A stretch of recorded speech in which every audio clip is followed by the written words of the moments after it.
Wheat Waffles is a very popular YouTube who is known as the leader of the black pill movement, which is basically a type of fatalism in that if you're below a 5 in terms of looks, you should just give up on dating. You should either move to Thailand or you should just buy hookers, right? You should accept your fate, that it's important to accept your fate. And I'm a dating coach who teaches men how to go out and approach women and meet a girlfriend, to get laid, whatever. But I teach the exact opposite. My experience probably contradicts his in many ways. But I think it's going to be interesting to watch his video in which he says 3 reasons why you should never approach women in public, which is exactly what I teach men how to do. So I want to find out, do his arguments make sense or are they completely illogical? Let's find out. Excuse me, do you want to hear a story for a second? Yes. I was literally practicing my skills all day just so I can come over and say hi to you. That's it? Yeah, what's up? No, I'm not talking. Sorry. You're not allowed to. No. You're on the phone. Well, okay, well, I'll transition to this lady. You wouldn't believe what just happened. She rejected me. It's really sad. Can you believe that? I'm waiting for next time. That was video of someone called Bradicus. Now, Bradicus, he does some awkward things. Like, that was pretty awkward. That was not good cold approach. That was not an example of how you should be talking to women in public if you want to get success. But he's using this guy as an example of why you shouldn't approach women in public, why it's a bad idea, it's not going to work. The funny thing, Bradicus, who has been canceled, he's been taken off of YouTube and TikTok, all those things, he's been canceled. He had hundreds of hours of footage of himself bringing girls home, of himself making out with girls, very hot girls, by the way, of him being in romantic situations, like in his place, in beds with girls. It's very clear that this guy was having an incredible amount of success, and yet Wheat Waffles is cherry picking this very awkward, admittedly, awkward interaction to say cold approach doesn't work. This is proof. But the guy he's using as proof is actually proof that cold approach does work. So the rest of this video is already kind of null and void because the example he's using actually proves the exact opposite point that he's trying to show. You know I'm ready.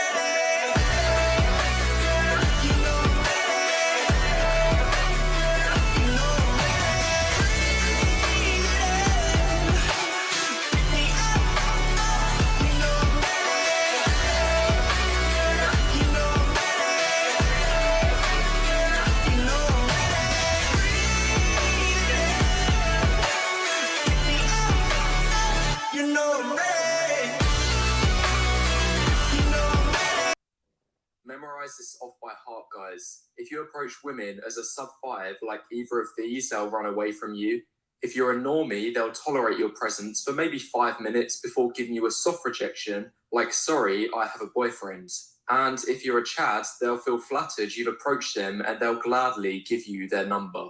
In this video, I'm going to be giving you 3 reasons why cold approach, pickup art, day game, or whatever you want to call it, is mostly a waste of time strategy for any average or below average guys. And though it's not anywhere nearly as bad as online dating or nightclub approaching as covered in the last 2 episodes, in my opinion, it still makes the top 3 for worst possible approaching strategy. I'm very curious what the good strategy is. Like, if those are all bad, what's the correct strategy? Sugar babies? Like, I'm kind of curious about that. Number 1, you need to be good looking for cold approach to be effective. This study that Alexander Grace introduced me to shows how important looks are when hitting on girls you don't know. The process was as follows. A team of 7 judges had to rate 167 couples, that's 334 total participants, on a scale from 1 to 7 in terms of attractiveness. Remember that piece of information, it's out of 7, not 10. Okay. For example, this person may have been given scores of 5, 5, 6, 6, 6, 7, 7, which means their average score will be 6. Meanwhile, this person may have been given scores of 1, 5 2s, and a 3, which means their average will be 2. Sure. Next, once everyone had their scores calculated, they tried to see if there was a correlation between each couple's scores. In other words, if we were to draw a graph with the boyfriend's attractiveness out of 7 on the x-axis and his girlfriend's attractiveness out of 7 on the y-axis, will there be a correlation? So the first problem with this is that it's boyfriend and girlfriend. And when it comes to cold approach, getting laid and getting a boyfriend slash girlfriend can be two completely different things. So even if, let's say this does show that couples tend to be similar in attractiveness, that doesn't necessarily mean that people they hook up with or have casual relationships or things like that, it doesn't mean they're similar in attractiveness. So that's one problem already with this study, but let's see how it goes. For each of the couple's looks. E.g., if a man got rated a 5, is he more likely to be dating someone around his own looks level compared to what a lower rated guy, say a 2, could expect to get? Sure. The results were eye-opening. They found when a couple did not know each other before they started dating, say because the man cold approached the woman in the street, there was a strong correlation of attractiveness for couples. All right, so he's failed pretty hard to understand the study here because he said when the couple did not know each other, it does not say they cold approached. It does not say he approached her. It could very easily be, based on the way he's explaining it, that they met online. They didn't know each other because they met online.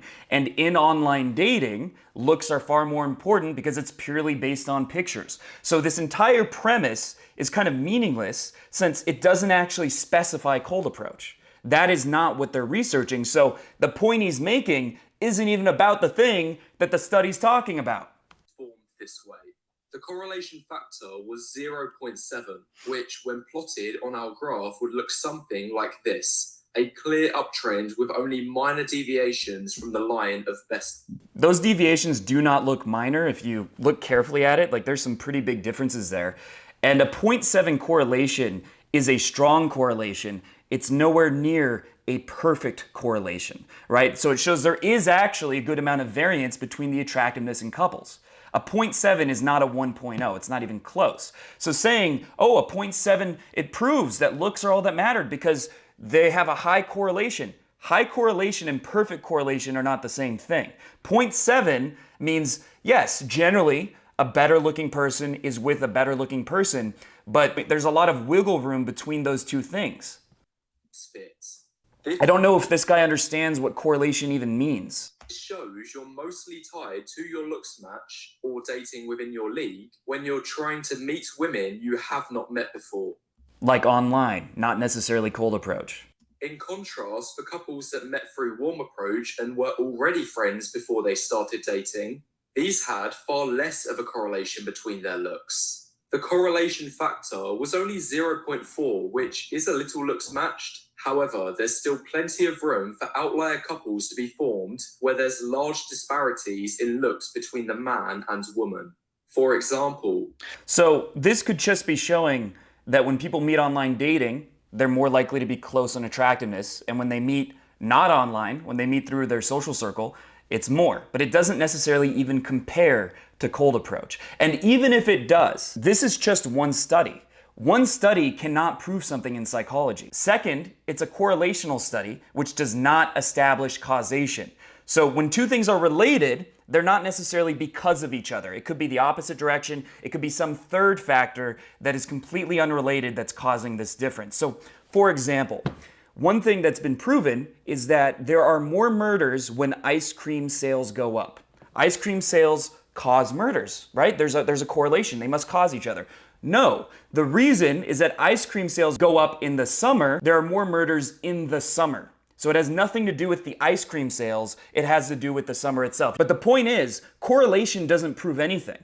And unless he's gonna show a bunch of different studies or show a study that establishes causation, it really doesn't prove anything. It's a very novice level understanding of how psychology works to use a correlational study to say you've proven a point. It means you really don't understand statistics, you don't understand psychology, and you don't understand how to make the connection between cause and effect. You have this couple over here where a 7 out of 7 man is dating a 4 out of 7 woman.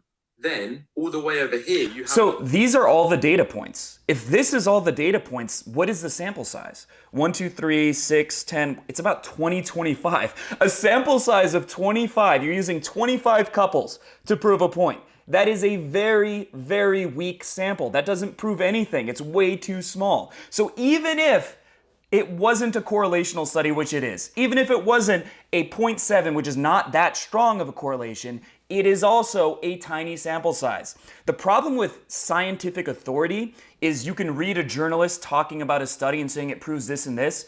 It's not true, especially in soft sciences like psychology. One study doesn't prove anything.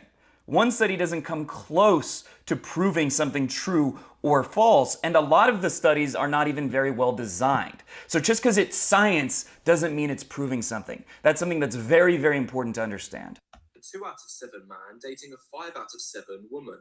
Therefore, what this part of the study reveals is that when approaching in a warm environment, such as a university class, dating up or down a league becomes very feasible. Again, completely wrong. This guy really does not understand the study he's talking about. But if a man tries doing this through cold approach, his chances go down considerably, and his best options are by approaching those around his own looks level. All of this makes perfect sense too from a logical standpoint.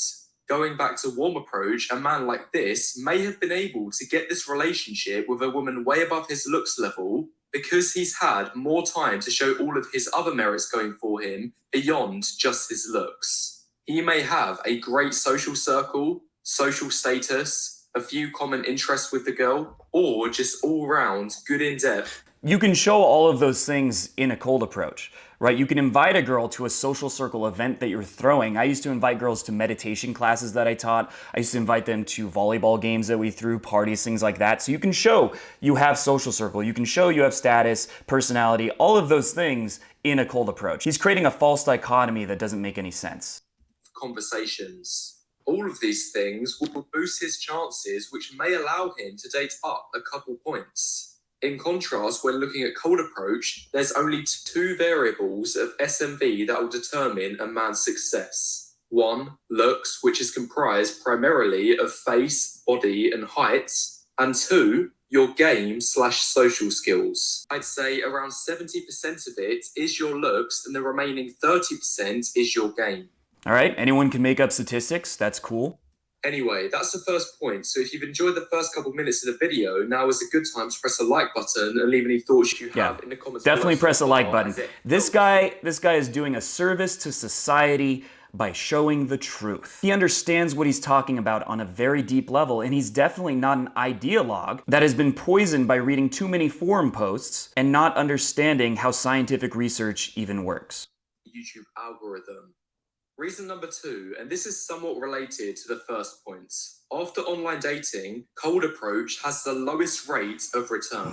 In my opinion, if you're not at least a 6 or above in SMV, I wouldn't even bother with cold approach. The rate of return is just too low. And don't let where the line is drawn deceive you. 6 or above is the top 25% of men. Most guys are a 5 or below. If you try approaching as a 4 or 5, it's like trying to cut down a tree, but with a kitchen knife. And so this doesn't really make sense because his 5, those 2 guys are not overweight. And he sounds English, but the same is roughly true in England and the US. About 70% of men are overweight or obese. And therefore, a 5 is going to be overweight. Average is going to be overweight. That is literally the average. And when you get to where you're not overweight, that's already probably going to be a 6, right? Unless you have some kind of deformities. Because the comparison, being overweight makes you much less attractive, I think we can all agree on that. Because the comparison is to 70% of people being overweight, just not being overweight for most people would make you above a 5. And therefore, most people who are not overweight would be able to succeed in cold approach. And if that's what he's saying, I kind of agree, but according to this chart, that's not what he's saying. These examples of a 5, a 6, and a 7 don't make sense. I mean, look at his 8. That guy is about as good looking as a person could possibly be. He looks like a supermodel, but he's an 8, not a 10. How the fuck is that guy only an 8? Your scale is kind of ridiculous. And if you try approaching as a 3, it's like using. And look, yes, those guys, if they tried approaching, would have a very low rate of success. They're overweight and they have severe deformities, right? That guy has a severe deformity that is going to change your results, but that is an outlier. That guy's in the bottom 0.1% and isn't really relevant to the argument because the vast majority of people watching look nothing like that. A toothbrush. The only exception to this, and the only time I would say you should try cold approaching as a 4 or 5, is if you have some niche quality about you. I had a client who's a 5'5" Asian who's average looking the other night pull a really attractive girl, a girl who by his standards would probably be a 6.5 or 7 since his ratings are skewed, but he pulled a very attractive girl. I saw it happen with my own 2 eyes, and this guy is below average height, average looking, and Asian, which I'm sure he would consider a disadvantage. I've seen evidence that what he's saying is untrue every single week of my life since I started coaching this. And I've also uploaded infield videos showing this happen. I've shown that guys who are not very good looking can be very successful with pickup. Such as being exceptionally tall or having red hair. Because all you'd have to do in this situation is... I understand the being tall part, but how is red hair an advantage? No one has ever thought that being a red-haired male is an advantage in the dating market. Like, what is he talking about? No one considers that like some bonus that makes you sexy. I just, what?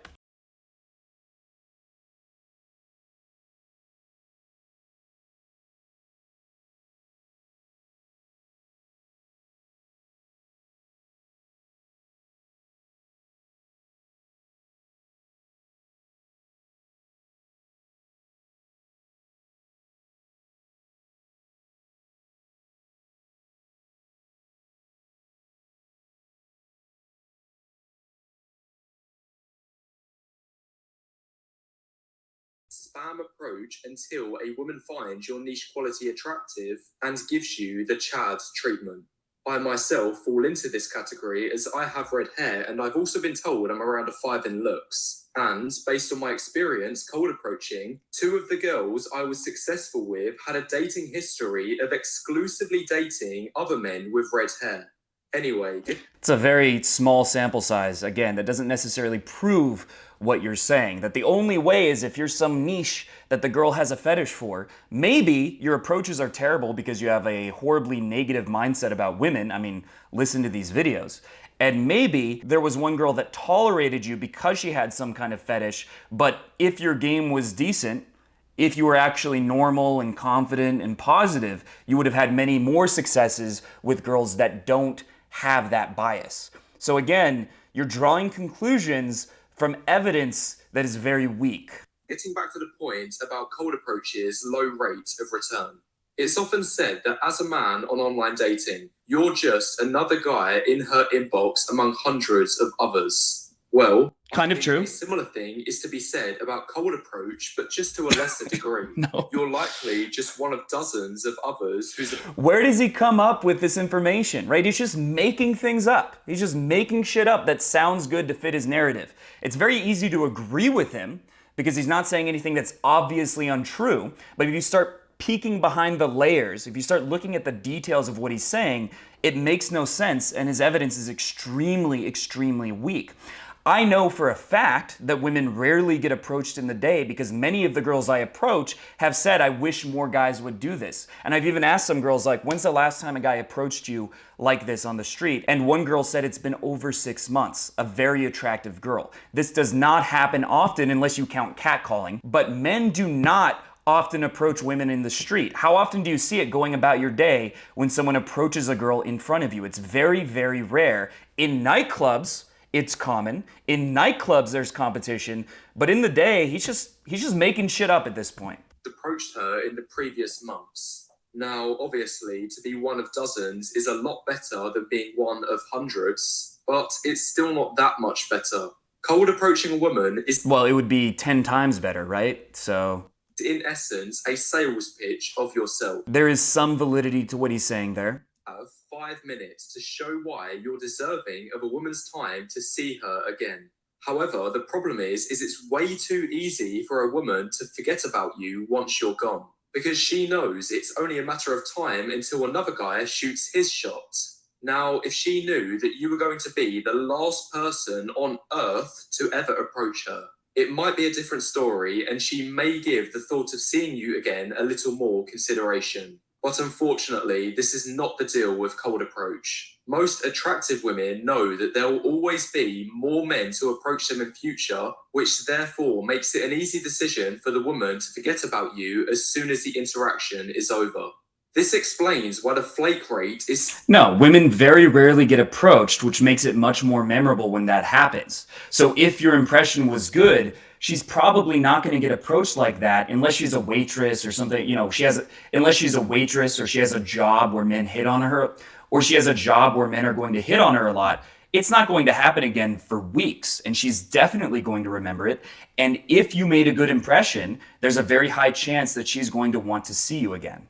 So high in cold approach. Another made up number. Although, yeah, you are going to get a lot of flakes. That's true. But you can easily get 5 numbers in an hour. And if you go out for 2 hours, get 10 numbers, let's say you have a 90% flake rate, that's still 1 success in just 2 hours. And it only gets worse the less attractive you are. Cool. Made up numbers. Woo! Made up numbers to prove my point. Out of all the guys that approach a woman in a given month, unless you're the most attractive guy, it'll be too easy. The supermodel who is somehow an 8 out of 10. For her to disregard all the lackluster options. And he's completely neglecting the fact that the impression from the approach is not literally just she sees you and sees another guy and compares their attractiveness. How did you talk to her? What did you say? Was your energy positive, or were you was your energy positive, or were you a black hole of negativity? Right? Were you charismatic and confident and positive or not? Those things all factor in. And he's just pretending they don't exist. And try focus on just the best one. It's well regarded in the cold approach community that getting a girl's phone number nowadays means almost nothing. And that's because it's always easier for a woman to give out her number freely and then flake on the text later instead of having to reject the man on the spot. This ties in nicely with my next and final point on why you shouldn't cold approach, which is that... So, his second point, again, completely meaningless. Cold approach has the biggest effects on your self-esteem compared to any other form of approaching. And this is partially because of what I've just described. When a woman gives out her number to avoid rejecting a man, it temporarily gives him a false sense of hope. I've seen so many guys online tell stories about how they had a daytime interaction with a girl they thought couldn't have gone any better. My game was perfect that day, they might say. Well, it probably wasn't, right? This guy lacks self-awareness.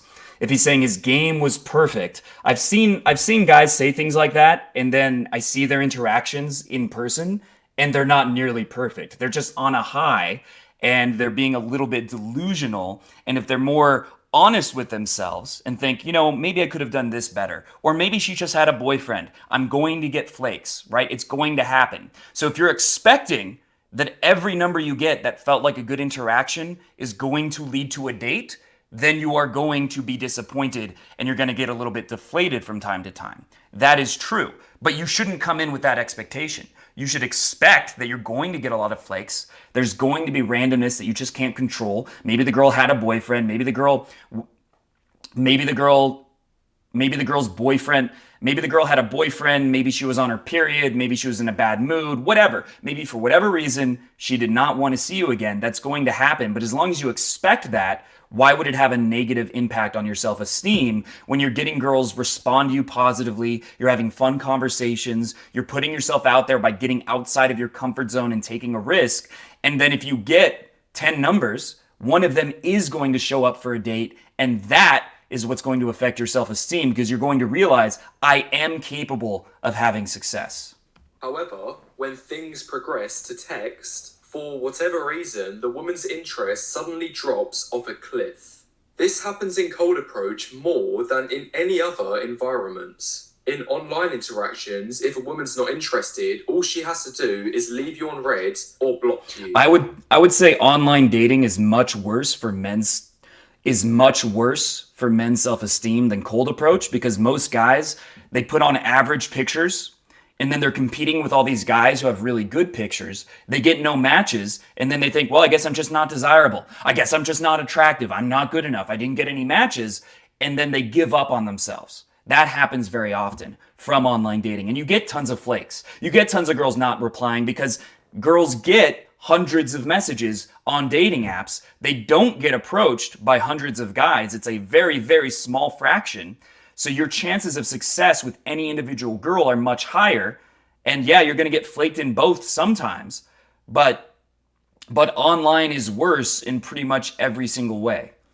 Which, yes, I'll admit, can feel bad in the moments. However, I'd much prefer to be blocked by someone I'd never met before from an online dating app than have my hopes inflated after what I believe to be a successful interaction, only for it to come crashing down later on when she starts being flaky over text.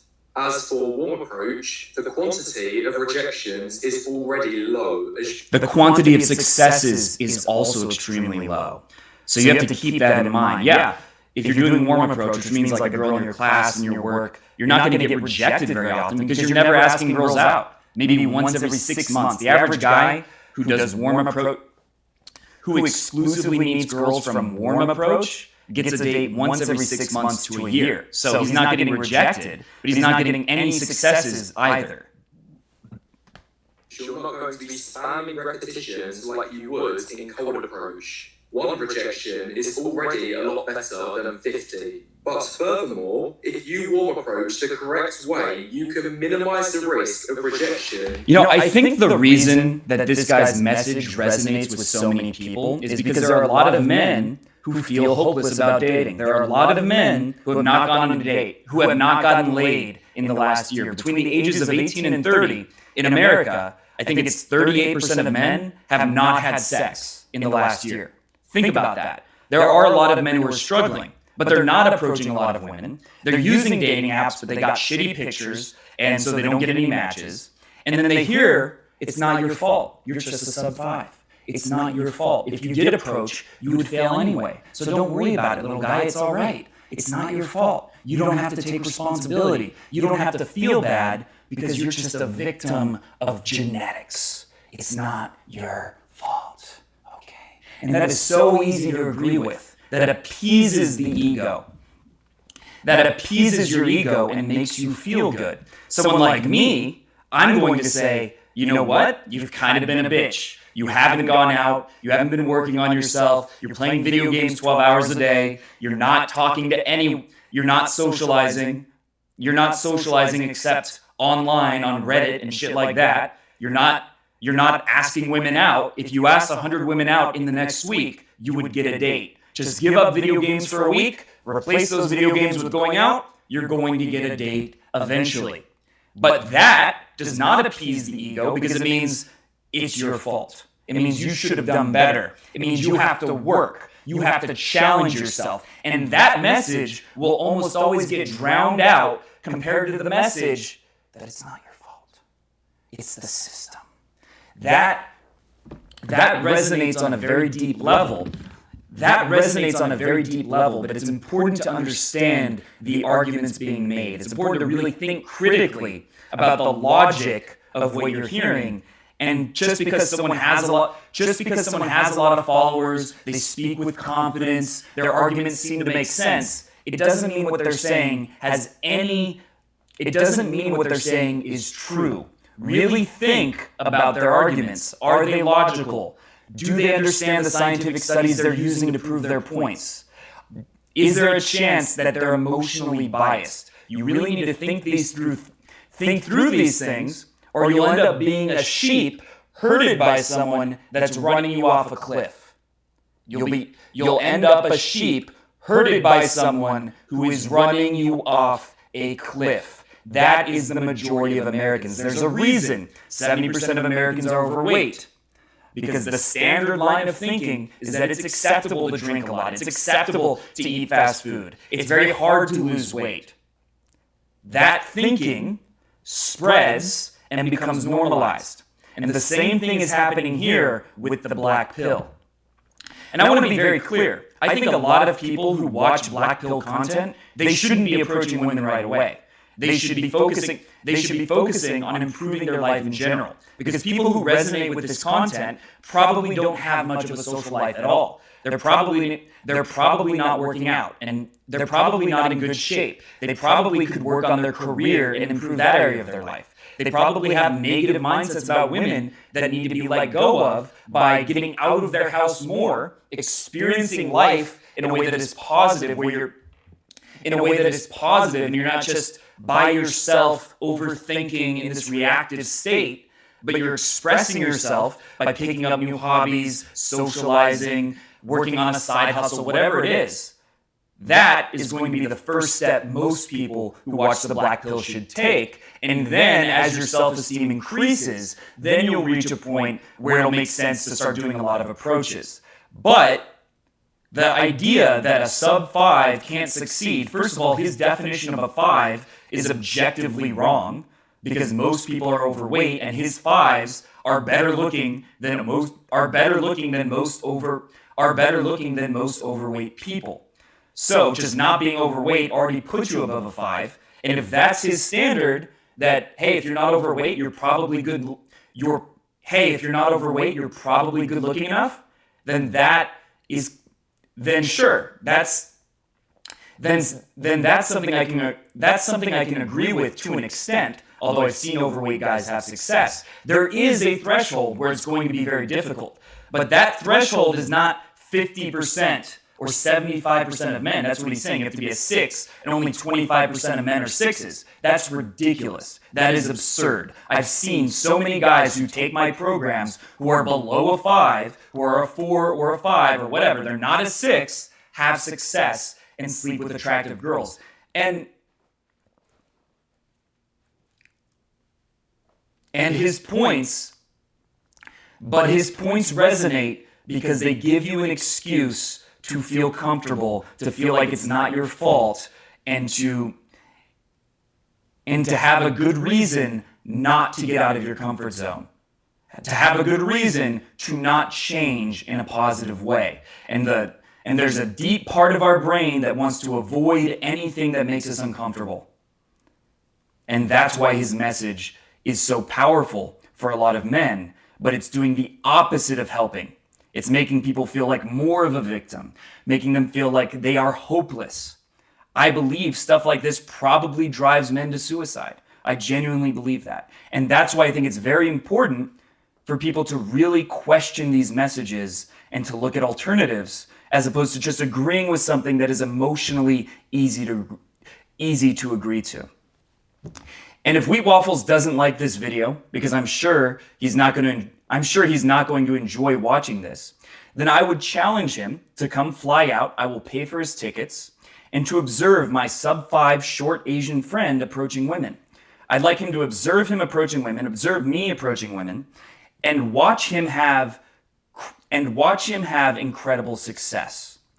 And once he sees this guy for a few days, pulling girls, getting tons of numbers, getting laid, I want him to then admit that all of the content on his channel is bullshit, based on a limited understanding of the subject he's talking about and a limited understanding of logic and science, and to admit that he's hurting people, and to delete all the videos on his channel. That's what I want. And if the opposite happens, I'll do the same. But it's not going to happen, because I'm right, and I know I'm right, and this is a real challenge. I will really go through with it. I'm 100% serious. I will put my money where my mouth is, because this mindset is hurting thousands of people. It is telling them to give up, to feel hopeless. And that is a message that spreads virally, but it makes the world a worse place.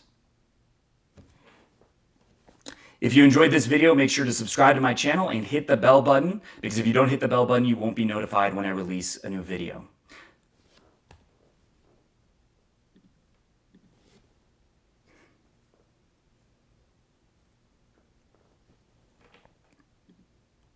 All right, now we're going to get to something a little more lighthearted. Is there anything else I wanted to say? Anything else I could challenge Wheat Waffles too with that.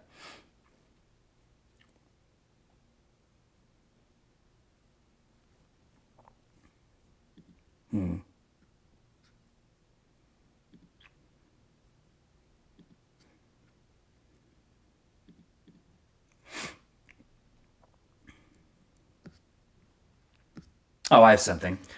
And what I'm going to do after recording this video is I'm going to go out and I'm going to approach women with good game and with bad game. I'm going to approach women with confidence, charisma, and I'm going to do things correctly in terms of game. And then I'm going to approach them while being awkward, with a weaker vocal tonality, with bad eye contact.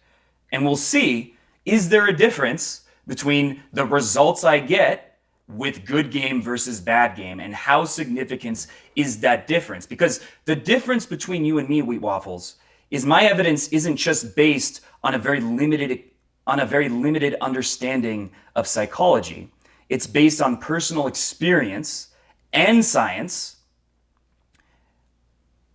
It's based on real world evidence. It's based on actually going out and interacting with women and watching hundreds of other men interacting with women, my clients, and seeing what happens. So I have a very different perspective from you. And I'm not just going to read some study that I don't understand and claim a correlational study proves my point without a doubt. I'm going to actually do my own study and show the contrast and show something real. Because that is how you grow your understanding. That is how you find the truth. It's my favorite thing to do. That and recommending the perfect book. Can you start tomorrow? Yeah. Perfect. Hey, it's Winston. A new apron? Joy.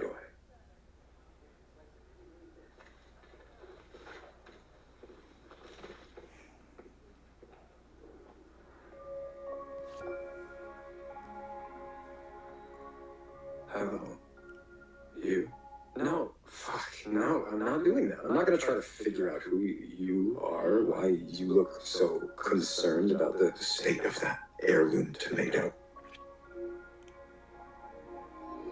Oh, did I get you? Are you okay? Oh, you have a way with people. They just like you. He's already doing something that separates him from most guys. When most guys see a cute girl, they think, oh man, what if she rejects me? She probably has a boyfriend. They're thinking about themselves and all the bad things that can happen. Their focus is going inward. His focus is going outward. He's thinking about her. He's genuinely curious about who she is. And his observations are going to give him useful information that he can use when talking to her. But also that outward focus is attractive. Being focused on the other person is far more charming than being focused on yourself. And it stops you from being nervous and anxious and tense and makes you come across as loose and charismatic.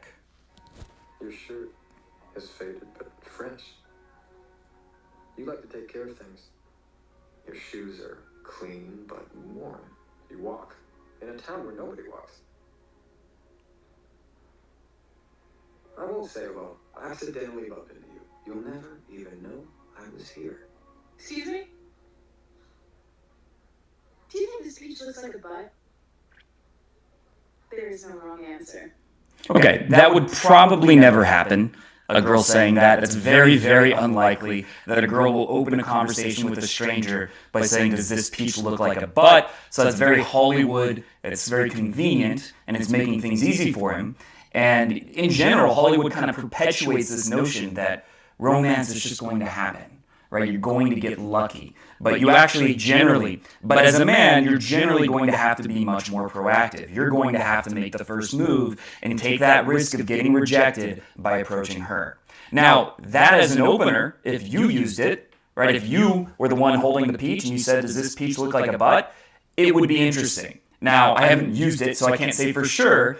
It could come across a little too sexual, but it's kind of funny, it's natural, it's adorable. So I think that's actually a pretty solid opener, especially because it's spontaneous. It's in the moment. It looks a little like a butt, yeah? Right? Thank you. Are you flirting? I'd like to think you are, but I can't. I should also inform you that. All right, so he did not give up. A lot of guys there would give up at the very first moment of her pulling away, right? She did not keep the conversation going. A lot of guys would be like, it's over, she doesn't like me, she rejected me, and they would have rejected themselves. But he has the self-confidence to reinitiate and to keep things going. All peaches look like butts. I should walk away. Oh, yes. Well, thank you for your honesty. I might go out on a limb and suggest that bell peppers can be extremely vaginal depending on how you cut them. I hadn't noticed that, but I definitely will now. Thank you. Yeah, no problem. Are you following me? Shit. I mean, truth. That is what will shut this down. Truth. Not initially, but then yes. I was, completely. I am sorry if I seem skeevy. No. That was a very good answer, right? If he said no and he came across like he was being dishonest, which he probably would have, then that could have killed the interaction right there. Being honest, like, yeah, I was kind of following you there for a second, that is in a line that comes across as authentic and shows you're not trying to hide anything, and that allows her to be a lot more comfortable with the situation. I mean, you might have. You looked like a Steve, which I guess is me saying good choice showering today. Good. I debated, so.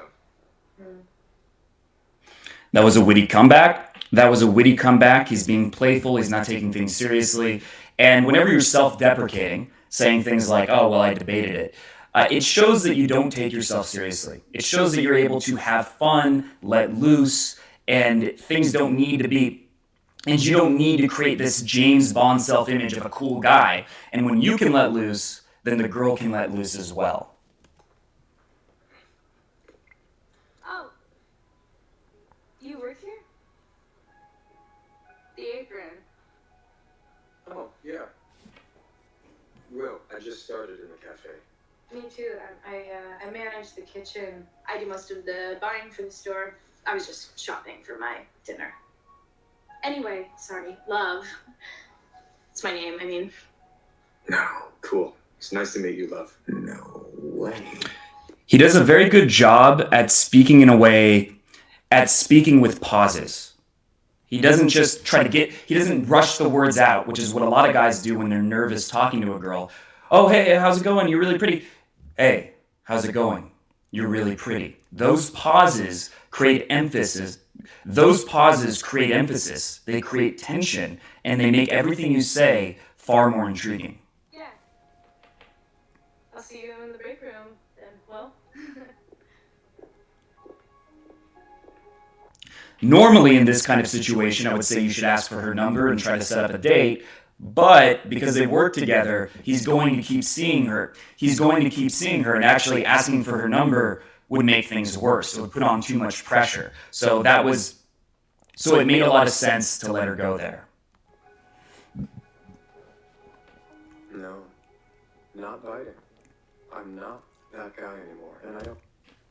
So I did not watch this clip before I made this review, and to be honest, nothing he's doing here has anything to do with being a serial killer. He is not coming across like a sociopath, except for the voice in his head being kind of creepy.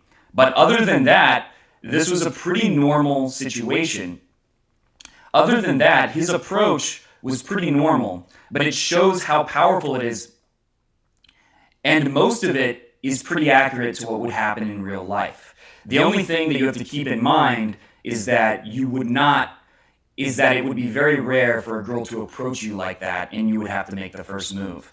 But all the other lessons from this video, they apply whether or not you're a sociopath or a serial killer. So that was an example of making a quick connection without doing anything too crazy. That was an example of how you can make a quick connection with a random girl. If there are any other scenes that you'd like me to break down, let me know in the comment section below. If there are any specific scenes from movies or clips from If there are any specific scenes from movies that you'd like me to break down, let me know in the comment section below. And if you enjoyed this video, make sure to subscribe to my channel and hit the bell button. And if you want to learn how to pick up women in real life, not just Hollywood, but how to actually go out, go to malls, go to clubs, grocery store, whatever, that whenever you see a hot girl, you're able to approach her in a way that's confident, that makes a strong impression, and that gives you a very high chance of seeing her again on a date, then the best way to do that is to click the link below and schedule a free 15-minute call with my team. In that call, we will give you a step-by-step strategy for getting your dating life handled, even if you're starting at zero. Even if you're getting no results whatsoever, we will give you specific steps to take to start getting dates, both from meeting women in person and from online dating. So make sure to schedule that below, because it's not going to be free forever. I'm getting more and more bookings, and eventually I'm not going to be able to do those calls anymore. And I think that's good for that one. All right, I'm going to do one more reaction in a second. We'll be right back. Just going to get some water real quick.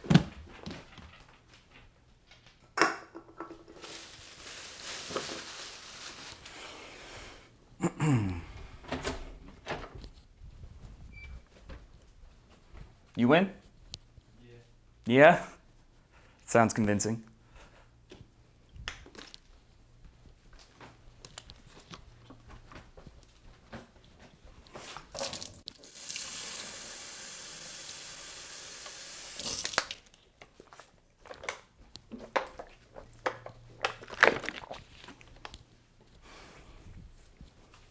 All right.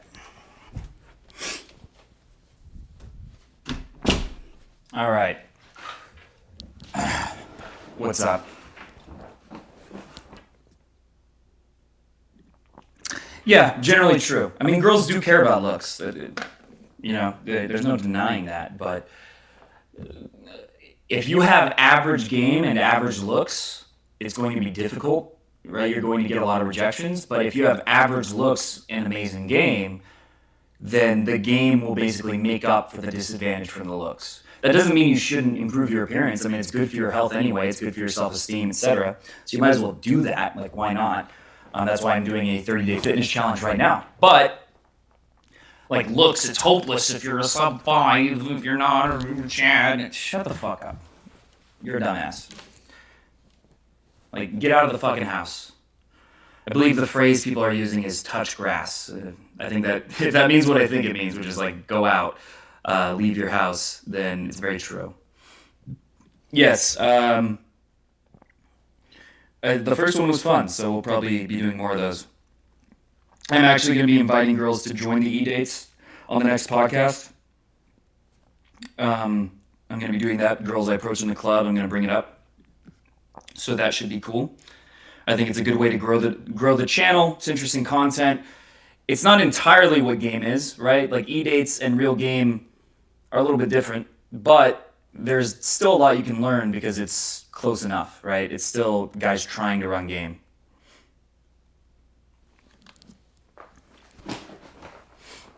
Well, I guess we'll see how it goes. I think the title of the first one was not the best for the first E-Dates, so I think that didn't help.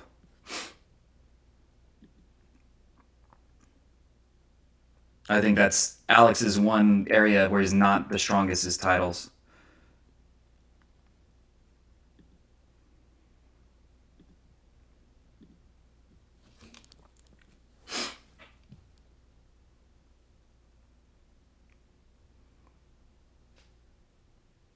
In this video, you're going to learn the 3 secrets that James Bond uses to seduce beautiful women. And yes, I know, it's a movie. It's Hollywood. But there's a lot of truth. There's a lot of reality in the things he does that are genuinely attractive to women if you emulate. There are a lot of things he does that would genuinely be attractive to women in real life. And that's why we're going to break down some clips. And that's what you're going to learn in this video.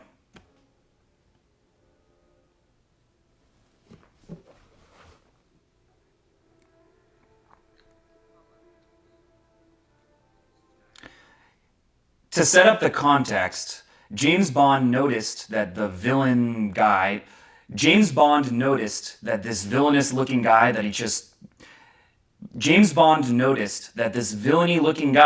that was just on screen, that he was neglecting his wife and not treating her nicely, right? He noticed that she's upset and now he's reacting to that situation.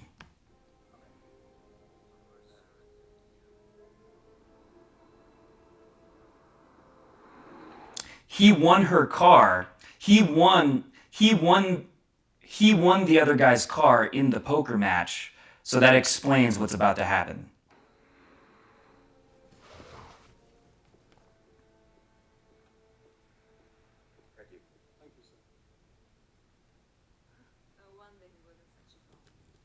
This is so fucking quiet. Jesus Christ.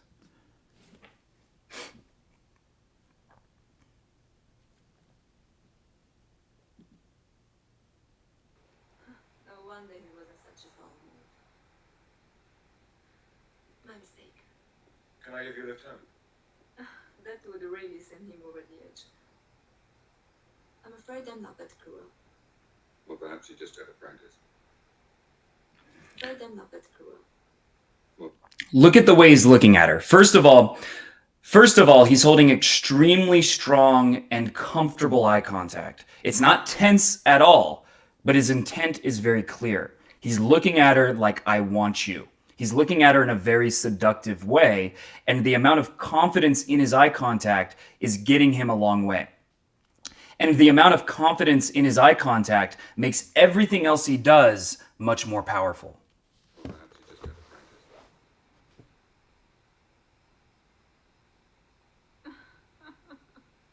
She says she's not interested, and then he turns it around with a witty... She says she's not interested, but he turns it around with a very witty remark. And being witty and being able to play with whatever a girl says. If she says she's not interested, you're able to turn it into some kind of joke. You're able to change the frame in a way that benefits you. Perhaps you're out of practice, implying she's probably cheated before. He can sense that she's that type of girl. And now he's taking control of the frame of the interaction. That is very powerful.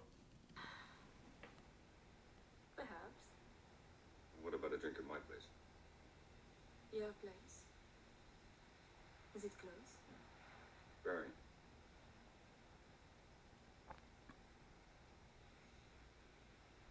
This is actually a very real moment. When you make an offer, there's often a pause where the girl's evaluating. She's kind of testing you to see if you break. I've actually had this happen in one of my infields where I show how I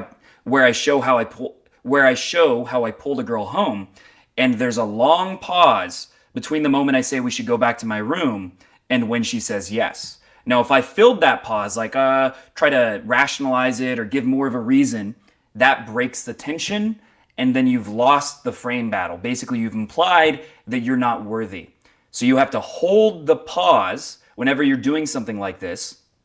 So whenever you're making a bold move, you have to let it sit and let the girl make her decision without rushing it, without being reactive, showing that you're grounded and that you expect she's going to say yes.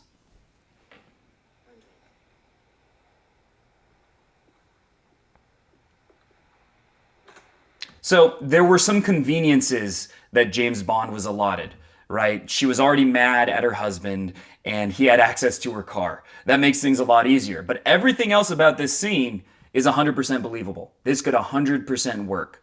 Even though it's very fast, the fact that he is so confident, so unreactive, and that he already has established value by the fact that he has this car, there's a very good chance that this would play out exactly like it did in the movie. Let's look at another scene.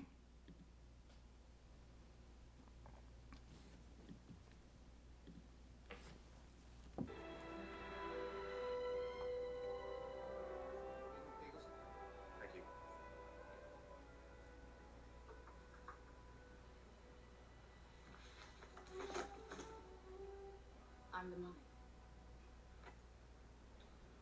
Every penny of it. That was a very good compliment because it is implicitly sexual that he's saying she's very beautiful. But he's not just saying, you're pretty, which is kind of generic. This girl's heard that a million times. He's implying it subtly. He's using insinuation, which makes the compliment land much better. It's much more clever, interesting, and unique. Whereas what most guys do is just say, you're pretty. The Treasury has agreed to stake you in the game. Best luck. I do hope you gave your parents hell for that.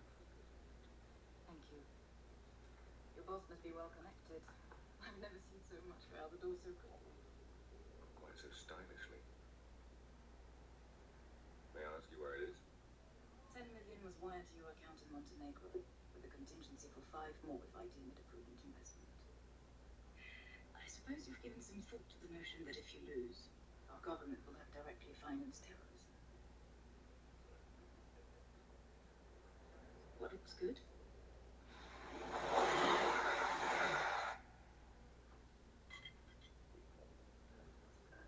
So you're telling me it's a matter of probability and odds? I was worried there was some chance involved. Only if you seem to play with the best hand wins. So that will be what you call bluffing. You've heard the term. Any almost then that in poker, you never play your hand. You play the man across from you. And you're good at reading people. Yes, I am.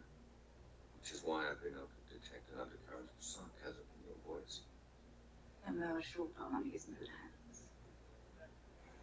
You don't think this is a very good plan, do you? So there is a plan. I got the impression we were risking millions of dollars and hundreds of lives on a game of luck. What else can you surmise, Mr. Bond? About you, Miss Lynn? Well, your beauty's a problem. You worry you won't be taken seriously. Which one can say of any attractive woman with half a brain. True, but this one overcompensates by wearing slightly masculine clothing, being more aggressive than her female colleagues. This gives her a somewhat prickly demeanor. And ironically enough, makes it less...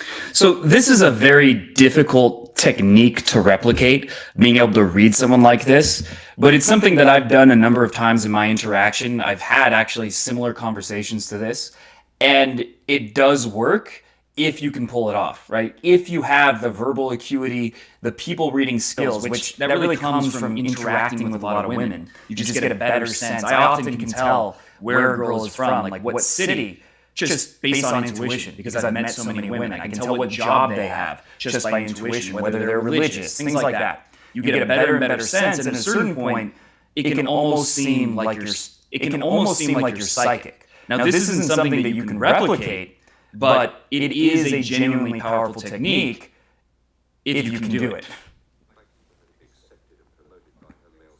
What's the volume keep going down? Insecurities, arrogance. Now, I'd have normally gone with only child, but, you see, by the way you ignored the quick by your parents, I'm gonna have to go with orphan. All right. By the cut of your suit, you went to Oxford, wherever. Naturally think human beings dress like that. But you worried it was such disdain. My guess is you didn't come from money, and your school friends never let you forget it. Which means you were at that school by the grace of someone else's charity, hence the chip on your shoulder. And since your first thought about me ran to orphan, that's what I'd say you are. Well, you are. I like this poker thing. And that makes perfect sense. Since MI6 looks for maladjusted young men, I give little thought to sacrificing others in order to protect queen and country. You know, former SAS types with easy smiles and expensive watches. Rolex. Amiga. Beautiful.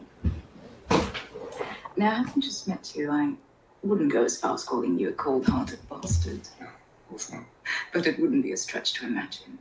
You think of women as disposable pleasures rather than meaningful pursuits. So as charming as you are, Mr. Bond, I will be keeping my eye on our government's money and off your perfectly formed hearts. You noticed. Even accountants have imagination. How was your lamb? Skewered. What sympathizers? Good evening, Mr. Bond. Good evening, Miss Lynn. He's completely unreactive. He's holding eye contact the whole time. But overall, this scene, a lot less to learn from than the previous one.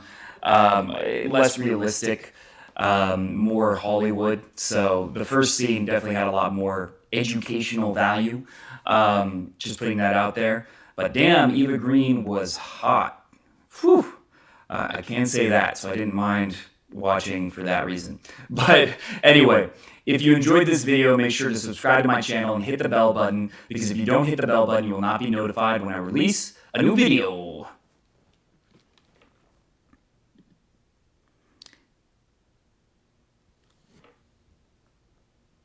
Am I recording more videos than I can upload? What happened? That could happen.